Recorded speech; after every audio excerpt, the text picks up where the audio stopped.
이번 시간은 지역사회복지론 실천기술 2를 공부하도록 하겠습니다. 이곳에서는 옹호의 기술과 역량 강화 기술, 조직화 기술, 지역사회 교육 기술, 지역사회 복지 계획 기술을 함께 공부하는 시간 갖도록 하겠습니다. 지역사회 복지의 실천 기술을 위해서는 우리는 옹호 기술에 대한 개념이 무엇인지, 그 특징, 유형, 주요 원칙을 이해하는 것이 필요하다고 봅니다. 더 나아가서는 역량 강화의 개념과 특징, 그 실천의 원칙, 증진의 기술, 접근 방법의 과정을 이해하는 것도 필요하고요. 조직화 기술의 정의와 원칙, 내용, 단계를 이해하는 것도 필요합니다. 더 나아가서는 지역사회 교육기술의 개념과 사회복지사의 역할이 어떤 것인지, 그리고 지역사회복지 교육의 기술의 개념, 더 나아가서는 유형을 이해하는 것이 필요하다고 봅니다. 자, 그러면 옹호의 기술이 무엇일까요? 어드버컷이라고 하는 옹호라는 것은 클라이언트나 시민의 이익 또는 권리를 위해 싸우거나 대변하거나 방어하는 활동을 일컫습니다. 클라이언트의 이익을 지키고 대변하는 모든 활동으로 클라이언트가 권리를 갖고 있었고 그 권리의 보장은 법적으로 요구할 수 있다는 것이죠. 그런 의미에서 지역사회복지 실천에서의 옹호, 어드버컷이라는 것은 지역 주민의 이익 혹은 권리를 위해 싸우거나 대변하거나 방어하는 활동을 말합니다. 그런 의미에서 옹호 기술의 과정이라고 본다면 계획과 문제의 정의, 목표 설정, 표적을 정하고 옹호를 위한 재가의 획득, 개입 수준의 결정, 개입 전력의 실행, 그 결과의 평가 등을 이야기할 수 있습니다. 다음은 옹호 기술의 특징을 본다면 먼저는 설득입니다. 설득이라는 것은 원하는 바를 분명히 하고 또 사실 자료들을 파악하고 그것들이 활용되도록 하는 것이죠. 그리고 활용할 권력의 원천에 대해서 이해하고 연습하는 것입니다. 통상적이고 편안한 복장을 갖추고 분명하고 단순하며 시각적 이미지를 활용하는 것이 필요합니다. 나아가서는 감정과 논리에 호소하고 시선을 맞추는 것이 필요하다고 볼 수 있습니다. 대변이라고 하는 것은 문제 당사자 외에 누군가가 관여될 필요가 있는지 판단하는 것이죠. 그래서 당신이 아는 바를 클라이언트와 공유하는 것이고 당신의 클라이언트가 바라는 바를 발견하고 확인하는 것이죠. 선택과 대안들을 제시하고 클라이언트로 하여금 바람직한 곳을 선택하게 하고 중요한 순서를 정하는 것이죠. 더 나아가서는 특수한 상황에 대해서 파악하고 추진 과정의 공식화 수준을 결정하고 서로 조정하는 것이 필요합니다. 나아가서는 분할 통치 전술을 대비하고 당신에 대한 채용과 해고의 권한을 클라이언트에게 주는 것을 말하고 있습니다. 다음은 청문과 이의 신청, 그리고 청원에 대해서 볼겠는데요. 청문이라는 것은 히어링이라는 것이죠. 다시 말하면 행정기관이 무엇을 처분하기에 앞서서 당사자들의 의견을 듣고 증거를 조사하는 절차, 그리고 행정절차법을 말하고 있습니다. 그 다음에 이의신청은 뭘까요? 기관의 행위에 대한 불만, 이의가 있는 경우 관계 법령에 따라 규정되는 절차, 행정절차법을 말하고 있습니다. 청원이라고 하는 것은 특정 조직이나 기관이 일정한 방향으로 조치해 줄 것을 요청하는 다수인의 설명지를 전달하고 청원하는 것을 말하고 있죠. 그래서 청원법이다 라고 말하기도 합니다. 정치적 압력을 볼 수 있는데요. 이 정치적 압력이라고 하는 것은 새로운 법을 통과시키도록 한다거나 더 나아가서는 새로운 프로그램 개발을 한다든지 더 나아가서는 지역사회 주민조직에게 이로운 정책을 강구하고 시행하도록 하는 기술을 말하고 있습니다. 그리고 선출직 공무원을 대상으로 펼치는 옹호 활동이다 라고 말하고 있습니다. 옹호의 유형을 본다면 하드캐슬 옹호의 유형을 볼 수 있는데요. 이 셀프 어드버커시라고 해서 자기 옹호를 이야기하고요. 또는 개인적인 옹호, 집단 옹호가 있는 것인데요. 그 내용은 제목에 나와 있는 것처럼 자기를 옹호하고 개인을 옹호하고 집단을 옹호하는 것이다 라고 그 정도로만 이해하시면 되겠습니다. 더 나아가서 이제 지역사회 옹호, 커뮤니티 어드버커시에서 지역사회에서 있는 문제들을 옹호하는 부분이고요. 이 폴리티컬 어드버커시에서 정치적인 옹호, 그다음에 체제 변환적 옹호라는 것이 있습니다. 자, 그러면 옹호의 주요 원칙을 볼 때 이 옹호의 활동은 합리적 수준을 유지하는 것이 좋다라는 것이죠. 가능하면 개별 활동보다 팀워크에 의존하는 것이 필요하고요. 이 옹호 활동은 가끔 적극적이고 단호한 태도를 요구하기도 합니다. 그래서 연성을 강점으로 이렇게 인식할 필요가 있다라는 것도 기억하시면 좋겠습니다. 임파워먼트라고 하는 역량 강화의 개념을 볼 텐데요.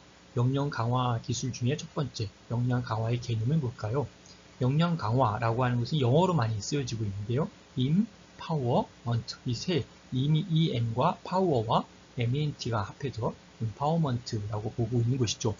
이 용어는 사회적, 조직적 환경에 관한 클라이언트의 통제력을 증가시키고자 하는 임상 실천의 과정, 개입, 기술을 의미하고 있는 것이죠. 그래서 역량 강화, 임파워먼트의 모델의 토대는 뭐냐 하면 인보관 운동, 이 서틀먼트 하우스라고 하는 인보관 운동에서 시작됐는데요. 1970년대 생태학적 관점에 근거한 스트렝스, 강점, 지향이라고 하는 이런 강점을 중심으로 보는 이러한 해결 중심 접근의 중요성이 대두된 것이다 라고 보는 것이죠. 클라이언트를 강점 중심으로 봄으로써 클라이언트가 자신의 삶을 통제할 수 있도록 혹은 또는 권한 혹은 힘을 부여하고자 한 것이다 라고 보는 것이죠. 그러면 임파워먼트의 특징이 뭘까요? 힘과 권력을 중심 주제로 표출하는 것인데요. 가능한 한 대상자를 긍정적으로 바라보는 관점을 가져야 하고 문제에 대해서 정치, 사회적 맥락을 이해하려고 노력하는 것이 필요하다라는 것이죠. 더 나아가서는 역량 강화를 순환적이고 유동적인 과정으로 이해하는 것도 매우 필요한 사항이다라고 볼 수 있습니다. 그러면 역량 강화의 실천 원칙이 뭘까요?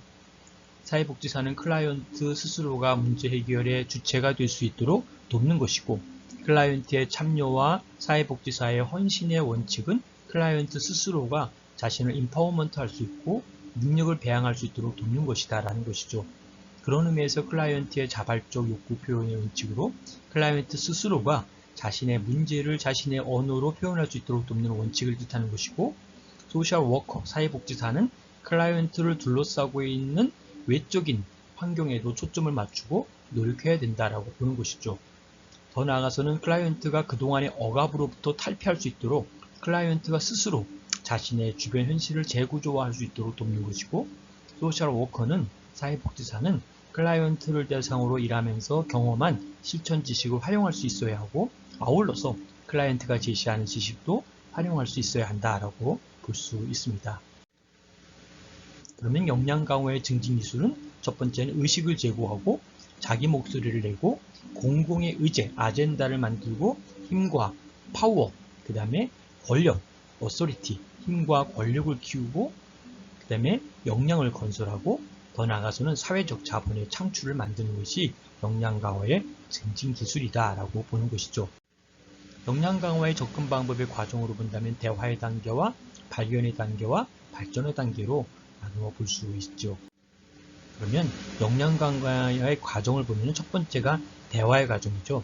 여기서는 공조 체계를 준비하고 파트너십을 형성하고 위험 요소의 명료화와 강점을 발견하고 방향을 설정하는 것을 볼 수 있습니다. 그러면 발견의 과정에서 뭘까요? 자원 체계를 탐색하고 자원에 대한 가능성 분석을 하고 해결 방법의 구조화를 만드는 것이 이 발견 과정이라고 볼 수 있겠고요. 발견 과정 다음에 이제 발전 과정, development라고 하는 과정을 볼 텐데 여기는 자원을 동원하고 기회를 확대하고 성공을 확인하고 결과의 통합화를 말할 수 있습니다. 다음은 조직화에 대한 이야기를 볼 수 있는데요.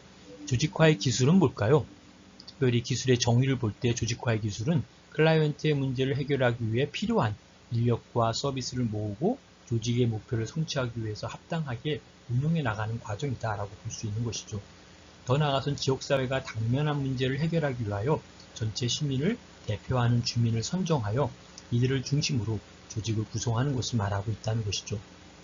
조직화는 사회적, 약자가 특별한 존재가 아니라 지역의 다른 주민들과 동격의 구성원으로 사회에 참여하고 일반 생활자로서 자립하도록 하는 데 그 목적이 있다라고 볼 수 있습니다. 조직화 기술의 원칙을 볼 때는 사적 이익에 대한 관심을 조직화에 활용하도록 하는 것이고 조직화는 지속적인 관심과 노력을 요구하는 역동적인 과정이며 갈등과 대결에 익숙해지는 법을 배워야 합니다. 쟁점은 명확해야 한다라는 것도 이해하시면 되겠습니다. 조직화의 내용을 볼 때는 동원, 회의, 의도식 개발로 나누어서 볼 수가 있습니다. 조직화의 단계에는 준비 단계가 있고, 그 다음에 계획하는 계획화 단계가 있고, 조직화하는 조직화 단계가 있고, 지역 활동과 복지 운동을 하는 지역 활동 및 복지 운동 단계가 있고, 마지막으로 평가라고 하는 이밸류에이션과 과제 전환 단계로 나누어 볼 수 있습니다. 지역사회 교육기술에서의 기술 개념을 볼 때 지역사회 교육기술은 지역사회 주민들에게 정보를 제공하고 기술을 가르치는 역할이다 라고 보는 것이죠. 그런 의미에서 지역사회에 대한 많은 정보가 있어야 하고 그 정보를 명확히 전달하고 이해시키기 위해 의사소통 능력이 요구되고 있다라고 보는 것이죠. 지역 주민들을 대상으로 상담 기능을 수행해야 하고 주민들의 관심사와 관련된 다양한 행사를 그에 시행해야 한다라고 볼 수 있겠습니다. 다음은 다양한 교육 프로그램을 통해 지역 주민들의 능력 그리고 지역사회 문제 해결에 대한 역량을 강화시켜야 하고 지역 주민들 간의 대화를 촉진시키고 나아가서는 지역 연대감을 향상시켜야 한다라고 볼 수 있습니다. 지역사회 교육 기술을 통해서 볼 때 사회복지사의 역할을 볼 때 첫 번째는 의식 향상의 기술이 있고 정보 제공의 기술이 있고 훈련의 기술이 있다라고 볼 수 있습니다. 그러면 지역사회 교육 기술의 개념을 볼 때 계획 기술이라는 것은 뭘까요? 사회 서비스를 생산하는 지역사회 복지 조직이 지역사회에 필요한 재화와 서비스를 제공하는 활동과 관련되어 있다라고 보는 것이죠. 지역사회 문제와 지역 주민에 대한 분석 기술, 그리고 문제 해결과 욕구 충족을 위한 다양한 대안의 모색과 선택된 대안으로서의 프로젝트와 프로그램의 단계별 실행 기술, 그리고 프로젝트와 프로그램의 관리와 평가를 위한 기술, 그리고 프로포절의 작성 기술을 구성할 수 있다고 보는 것이죠. 프로젝트와 프로그램의 재정 조달을 위해 준비한 프로포절 작성 기술이 필요하다고 볼 수 있습니다. 다음은 지역사회 복지 계획 기술의 유형에서 자원 동원 개발 기술에는 기존 조직의 활용과 개별적 접촉과 네트워크의 활용을 볼 수 있습니다.